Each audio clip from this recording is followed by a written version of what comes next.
Alors que la péninsule arabique était plongée dans un obscurantisme effrayant, sa population adorait les statues. Elle outrepassait les droits des faibles. Ses tribus s'entretuaient pour les causes les plus futiles. Ils enterraient les filles vivantes dès qu'elles naissaient. Ils avaient réduit la femme à une part d'héritage tout comme un bien matériel, à une époque où le monde vivait un système de caste très injuste, à une époque où les peuples n'avaient plus aucune valeur aux yeux de leurs gouverneurs. Il y avait pourtant là un espoir que cet obscurantisme ne se prolongeât pas.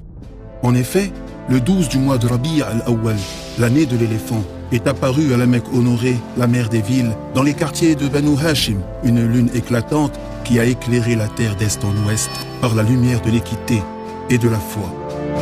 Il s'agit de Muhammad, fils de Abdullah, fils de Abd al-Muttalib, le Qurashite, le prophète arabe. Fils de Amina, la fille de Wahb, fils de Abd Manaf, celui qui est né orphelin et qui a perdu sa mère dès sa plus tendre enfance, qui a été élevé sous la protection de son grand-père, puis de son oncle paternel, Abu Talib. Le prophète de Allah, Muhammad, sallallahu alayhi wa sallam, a travaillé depuis son jeune âge, en veillant sur les moutons, puis en faisant du commerce, et il était réputé pour sa véracité et son honnêteté.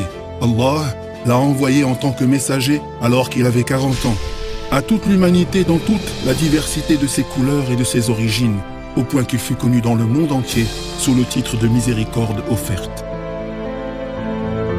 Il a vécu à la Mecque 53 ans, puis il a émigré à Yathrib, où il a fondé les principes d'un système équitable dans lequel le mérite s'acquiert par la piété envers Dieu.